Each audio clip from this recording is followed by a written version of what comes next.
សួស្តីប្រិយមិត្តទាំងអស់គ្នាដែលតែងនិយមស្ដាប់រឿងនិទានដែលកើតឡើងពីភូមិតូចមួយលាក់ខ្លួននៅក្នុងជ្រលងភ្នំដាច់ស្រយាលភូមិនេះមានភាពស្ងប់ស្ងាត់និងសុខសាន្តរហូតដល់ពេលដែលកើតរឿងចម្លែកចាប់ផ្ដើមកើតឡើងនៅយប់មួយនោះអ្នកភូមិពួកគាត់ចាប់ផ្ដើមឮសំឡេងខ្សឹបខ្សៀវពេលដំបូងពួកគាត់គិតថាវាគ្រាន់តែជាសំឡេងខ្យល់តែប៉ុណ្ណោះប៉ុន្តែយូរទៅសំឡេងខ្សឹបខ្សៀវកាន់តែឮខ្លាំងឡើងហាក់បីដូចជាមាននរណាម្នាក់កំពុងតែហៅឈ្មោះអ្នកភូមិស្រាប់តែមួយសន្ទុះក្រោយមកស្រមោលចម្លែកក៏ចាប់ផ្ដើមលេចឡើងលើជញ្ជាំងហើយក៏បាត់ទៅវិញធ្វើឲ្យអ្នកភូមិមានការភ័យខ្លាចជាខ្លាំងពួកគេក៏នាំគ្នាទៅរកអាចារ្យម្នាក់ដែលគេគោរពនៅក្នុងភូមិដើម្បីសុំជំនួយអាចារ្យបានប្រាប់ពួកគេថាខ្មោចព្រាយបិសាចកំពុងតែលងបន្លាចភូមិរបស់ពួកគេហើយតាអាចារ្យបានប្រាប់ពួកគេបន្តទៀតថាខ្មោចនោះគឺជាវិញ្ញាណអតីតអ្នកភូមិម្នាក់ដែលស្លាប់ដោយអយុត្តិធម៌ហើយពួកគេកំពុងតែសងសឹក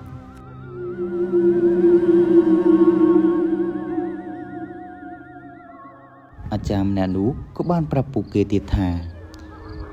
ដើម្បីបណ្ដេញខ្មោចនោះចេញបានពួកគេត្រូវប្រមូលផ្ដុំគ្នានៅកណ្ដាលភូមិនៅពេលយប់ហើយអុជទៀនធូបបួងសួងដល់វិញ្ញាណអ្នកស្លាប់នោះពួកគេក៏ត្រូវសូត្រធម៌ដើម្បីសុំសេចក្តីសុខសេចក្តីចម្រើនផងដែរអ្នកភូមិឮតាអាចារ្យនិយាយបែបនេះហើយពួកគេក៏មិនបង្អង់យូរក៏ប្រមូលផ្ដុំគ្នាអុជទៀនធូបនិងសូត្រធម៌មួយសន្ទុះក្រោយមកខ្យល់ក៏បានបក់មកយ៉ាងខ្លាំងហើយមួយរំពេចនោះស្រមោលខ្មៅក៏បានកើតឡើង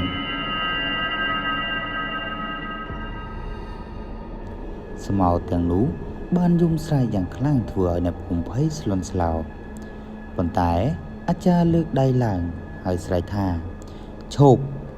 យើងដឹងថាឯងជានរណាហើយយើងយល់ពីការឈឺចាប់របស់ពួកអ្នកយើងសុំទោសចំពោះអ្វីដែលបានកើតឡើងចំពោះអ្នកសូមមេត្តាអភ័យទោសឲ្យពួកយើងផងបន្ទាប់ពីស្ដាប់សម្ដីលោកតាអាចារ្យហើយស្រមោលខ្មៅទាំងនោះក៏ស្ងប់ស្ងាត់ទៅម្ដងបន្តិចបន្ទាប់មកស្រមោលទាំងនោះក៏រលាយបាត់ទៅវិញខ្យល់ក៏ឈប់បក់ហើយអ្វីក៏ត្រឡប់មកសភាពដើមវិញចាប់តាំងពីពេលនោះមកខ្មោចព្រាយបិសាចក៏លែងមានលងបន្លាចអ្នកភូមិនោះទៀតហើយអ្នកភូមិរស់នៅដែលបានសុខសាន្តតរៀងទៅហើយរឿងនេះក៏បានបង្រៀនឲ្យយើងដឹងថាការអភ័យទោសឲ្យគ្នានិងយោគយល់ឲ្យគ្នាទៅវិញទៅមកគឺជាគន្លឹះនៅក្នុងការរស់នៅដោយសុខសាន្តហើយរឿងខ្មោចអតីតអ្នកភូមិក៏ឈានជើងមកដល់ទីបញ្ចប់សូមអរគុណប្រិយមិត្តអ្នកស្ដាប់សូមជម្រាបលា